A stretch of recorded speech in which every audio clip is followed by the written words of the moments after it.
नमस्कार दोस्तों, रोहित है। उम्मीद करते हैं कि आज आप लोग एग्ज़ाम देकर आ रहे होंगे और एक अलग लेवल की एंग्जाइटी होगी, बेचैनी होगी। बहुत लोग आप लोग ऐसा कर रहे होंगे कि आप लोग यूट्यूब पर आंसर की को देख रहे होंगे, एक्स कोचिंग का, वाई कोचिंग का, जेड कोचिंग का, जिनका भी आ रहा होगा आप उसका देख रहे होंगे। पर यकीन मानिए कि आप अपना पीस ऑफ माइंड को डिस्ट्रॉय कर रहे हैं और कुछ नहीं कर रहे हैं। क्योंकि अगर जो भी व्यक्ति उस एग्जाम को नहीं दिया है, जो पेपर को बाहर से देख रहा है, तो उस पेपर को अगर वो बाहर से देखेगा तो वो 50 क्वेश्चन को देखेगा जो आसान क्वेश्चन है। और जब उस 50 क्वेश्चन को वो देखेगा तो उसको लगेगा कि पेपर बहुत आसान था। अगर आप उस पूरे पेपर को 150 का पेपर को देखेंगे तो 50 क्वेश्चन तो आसान था, होना भी चाहिए। 50 क्वेश्चन मॉडरेट लेवल का था और 50 जो क्वेश्चन है वो टफ नहीं था, वो अनकन्वेंशनल पेपर है।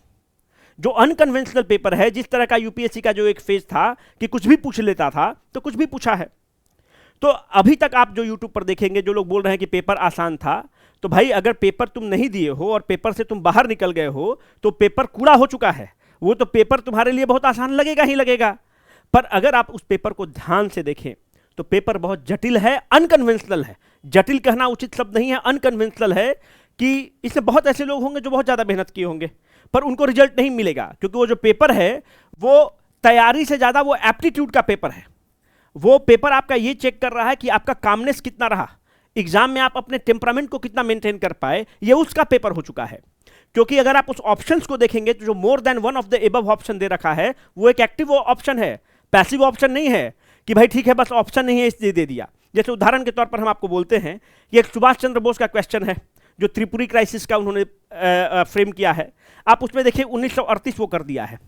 तो वो डेलिबरेटली फ्रेम्ड क्वेश्चन है कि ताकि यू गो रॉन्ग, और उसमें मोर than one of the above करके ऑप्शन दिया गया है।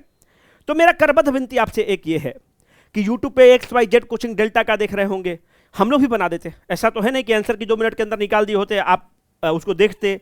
पर वो आपके एंजाइटी को बढ़ाता, आपके परेशानी को बढ़ाता। क्योंकि कोई भी व्यक्ति 2 घंटा में इस पेपर का आंसर नहीं निकाल सकता है, नहीं निकाल सकता है, नहीं निकाल सकता है। I am saying this with the full sense of responsibility. नहीं निकाल सकता है, क्योंकि यह पेपर उस तरह का नहीं है कि भाई कुछ भी आकर आए। अगर मानते हैं कि जो भी आंसर किया रहा होगा, एक्स का, वाई का, जेड का, डेल्टा, किसी का आ रहा होगा, उसका 10 से 15 आंसर की ही गलत है। अब इस 10 से 15 आंसर की आप मानते हैं एक्स कोचिंग से मिलाए, आप परेशान हो गए। वाई के पास गए, वो अलग गलत बता दिया। जेड के पास गए, वो अलग बता दिया। तो आप अपना पीस ऑफ माइंड को डिस्ट्रॉय कर रहे हैं और कुछ नहीं कर रहे हैं। आपको जो देना था आप दे चुके हैं अपना बेस्ट। आप रिलैक्स करिए। आज कल हम लोग भी आंसर की दे देंगे। थोड़ा सा जो भी प्रयत्न कर रहे हैं, फिर भी हम बोल रहे हैं कि वो 100% करेक्ट आंसर नहीं होगा। जो कमीशन बोलेगा वही होगा, खाता ना बही, जो बीपीएससी कहेगा वही सही, मानना ही आपको पड़ेगा। तो वो जो आंसर की देगा वही मान्य होगा। कल हम लोग आंसर की लेकर आ रहे हैं, क्योंकि हम लोग भाई लाइफ नहीं मुश्किल है, क्योंकि हम चाहते हैं कि आपको एक राइट आंसर दिया जाए, सोर्स के साथ दिया जाए। पहली बात ये। दूसरा, पेपर को देखने के बाद पेपर बहुत अनकन्वेंशनल है, अनऑर्थोडॉक्स। मतलब ऐसा पेपर है कि उसमें मेहनत करने वाला का, रात दिन पढ़ने वाला का भी नहीं होगा। ऐसा भी हो सकता है आप कितना गेस लिए, कितना अटेम्प्ट लिए, कितना आपका गेस वर्क सही हुआ, उन सब चीज़ों पर डिपेंड करेगा। पेपर बहुत कठिन है। कुछ लोग अभी भी कट ऑफ बता रहा है कि मेरा 91 सही है, 92 सही है। अरे भाई, एग्जाम से निकलने के बाद तुम्हारा 100 सही है। अभी आंसर की जब कोचिंग वाला से, बढ़िया कोचिंग से मिलाओगे तो घट के आ जाओगे 80 नंबर पर। और जब कमीशन का मिलाओगे तो बोलोगे कि सर 72वीं का तैयारी कर रहे हैं, है ना। तो फालतू किसी को परेशान मत करो कि हम 100 सही कर दिए, 150 सही कर दिए। वो पेपर बहुत ही अच्छा पेपर है।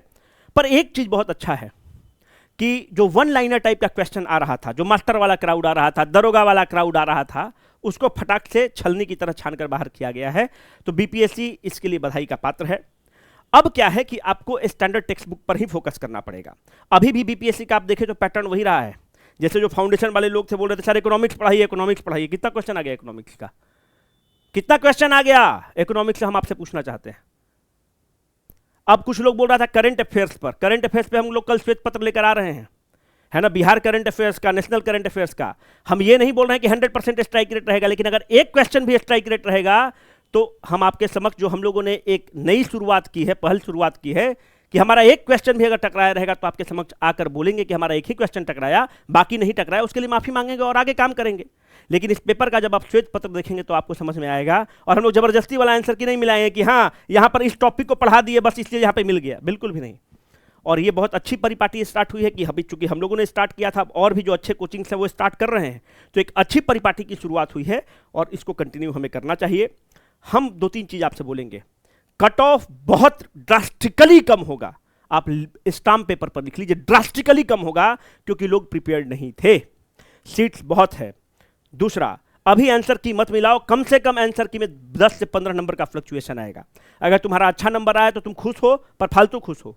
जिसका खराब नंबर आया है वो खुश है, वो दुखी है, फालतू दुखी हो। 10 से 15 नंबर का फ्लक्चुएशन है, क्योंकि हम लोग बैठ के भी आंसर की बना रहे हैं, खोजने में हालत का बढ़ जा रहा है। इकोनॉमिक सर्वे का 670 पन्ना का डॉक्यूमेंट है, कोई XYZ कोचिंग का मटेरियल थोड़ी पढ़ के तुम उसके आंसर की बना दोगे। तो आराम से रहो, हड़बड़ाओ मत।